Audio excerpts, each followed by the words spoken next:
नमस्कार दोस्तों, स्वागत है आपके अपने चैनल दिलीप के स्टोरी पर। दोस्तों, कहानी पसंद आए तो चैनल को सब्सक्राइब और शेयर करें। आज की कहानी है दोस्त की पहचान। अमर की एक कपड़े की दुकान थी। शहर के सबसे महंगे बाजार में उसकी दुकान पर हमेशा भीड़ लगी रहती थी। उसके पास पैसे की कोई कमी नहीं थी। महंगी गाड़ी, आलीशान बंगला जिसमें वह अपने परिवार के साथ रहता था। परिवार में उसकी पत्नी रेखा और उसके माता पिता थे। एक दिन अमर अपनी गाड़ी में पत्नी के साथ घूमने जा रहा था। वो एक हिल स्टेशन पर पहुंच जाता है। होटल में उसका कमरा बुक था। वो काउंटर पर पहुंचता है और कमरे में उसकी बुकिंग के बारे में पूछता है। अमर काउंटर रजिस्टर में साइन करता है, तभी मैनेजर एक वेटर को बुलाता है। मैनेजर उससे कहता है, साहब का सामान तीसरी मंजिल पर कमरा नंबर 306 में रखाओ। वेटर सामान लेकर आगे आगे चल देता है। अमर और रेखा दोनों उसके पीछे पीछे चल देते हैं। लिफ्ट से होते हुए वे सभी कमरे में पहुंच जाते हैं। कमरे में सामान रखकर जब वेटर वापस जाने लगता है तो अमर उससे कहता है, सुनो ये लो टिप। अमर 100 रुपये निकालकर वेटर की ओर बढ़ा देता है, लेकिन ये क्या, वेटर पैसे न लेकर वापस जाने लगता है। अमर उसे रोकता है। अमर उससे कहता है, अरे ये हम अपनी खुशी से दे रहे हैं, रख लो, तुम्हारे मैनेजर से हम कुछ नहीं कहेंगे।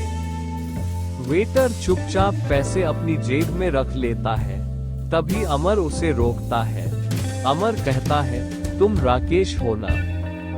वेटर ने कुछ नहीं बोला, वो चुपचाप वहां से चला गया। तभी रेखा अमर के पास आई और बोली, क्या बात है, आप कुछ परेशान लग रहे हो और वेटर से क्या बात कर रहे थे?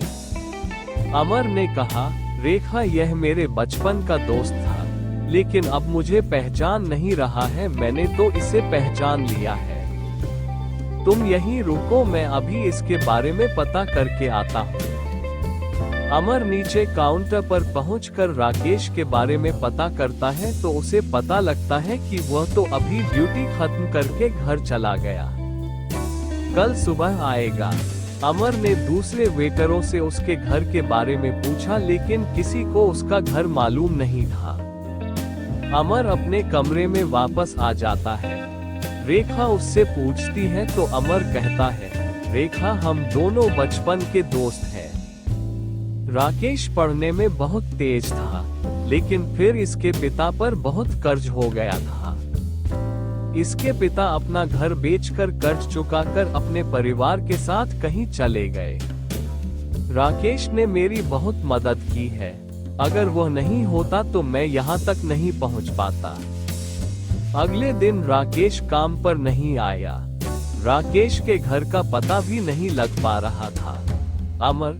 अमर और रेखा घूमने निकले, लेकिन अमर का मन किसी चीज में नहीं लग रहा था। वह हर समय राकेश के बारे में सोच रहा था। अगले दिन उनका होटल में आखिरी दिन था। होटल छोड़कर अमर ने सामने ही दूसरे होटल में कमरा ले लिया।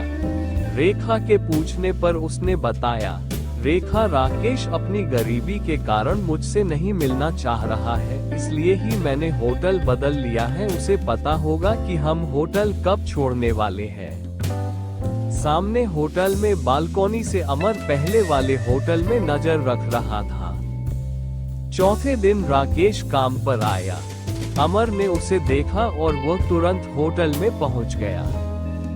वहां जाकर उसने राकेश को रोका और पूछा, भाई, मुझसे ऐसी क्या गलती हो गई जो तू मुझसे बचकर भाग रहा है?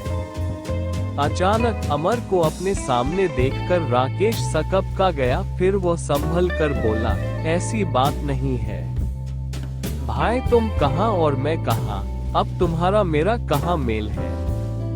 अमर ने कहा, मुझे कुछ नहीं पता, मुझे अपने घर लेकर चल।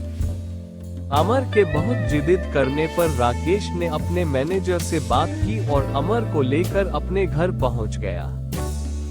घर क्या, एक छोटी सी झोपड़ी सी थी। उसमें उसकी मम्मी और उसकी पत्नी थी, जो कि फटे हुए कपड़े पहने थी। पास ही में एक बच्चा खेल रहा था। राकेश को देखकर उसकी पत्नी बोली, अरे आप आज भी वापस आ गए क्या? वो आपके दोस्त अभी वही हैं जिनसे आप बचने की कोशिश कर रहे थे? अमर पीछे ही खड़ा था। वह बोला, भाभी जी, मैं ही वो दोस्त हूँ जिससे ये बच रहा था। क्या मैं इतना घटिया इंसान हूँ? क्यों माँ जी अपने भोला बेटे को भूल गई? राकेश की बूढ़ी माँ ने चश्मा लगाकर ध्यान से देखा तो उनकी आंखों से आंसू निकल आए। अरे बेटा, मैं और राकेश तुझे हमेशा याद करते हैं।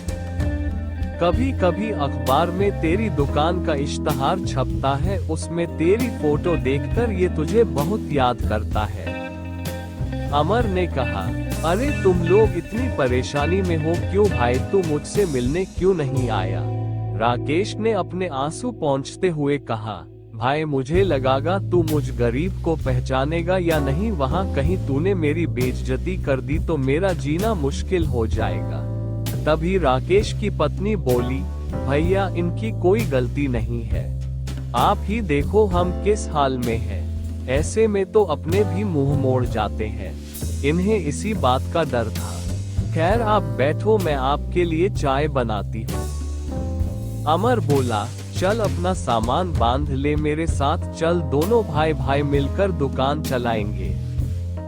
मेरी 3 दुकानें हैं जो मुझसे नहीं संभल रही है। राकेश ने कहा, नहीं भाई मैं ठीक हूँ, तुझे मैं आज भी याद हूँ, यही बहुत है। अमर ने उसे डांटते हुए कहा, तेरा तो मुझे पता नहीं, लेकिन अपनी माँ और भाभी को मैं इस हाल में नहीं देख सकता। मैं इन्हें ले जा रहा हूँ, तेरा मन हो तो आ जाना। राकेश मना करता रहा लेकिन अमर नहीं माना। वो बोला, जानता है तूने बचपन में मेरी कितनी मदद की है, मैं कितना गरीब था। मेरे पास किताबें खरीदने के पैसे नहीं होते थे। तूने मुझे अपनी किताबें दी और स्कूल में इसी बार पर तेरी कितनी पिटाई होती थी। आज मैं जो कुछ भी हूँ तेरी वजह से हूँ। वैसे बाबूजी कहाँ गए? राकेश बोला, भाई वो तो गांव छोड़ने के 6 महीने बाद ही खत्म हो गए। उन्हें लग रहा था उनकी वजह से उनका परिवार मुसीबत में है, तब से हम ऐसे ही गुजर बसर कर रहे हैं।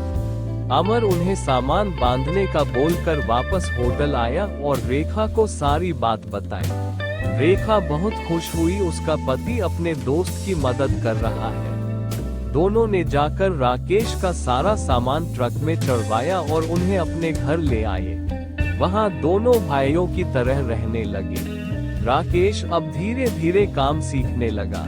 अमर ने एक दुकान की पूरी जिम्मेदारी राकेश को सौंप दी थी। इस तरह एक दोस्त ने अपने दोस्त का कर्ज चुकाया।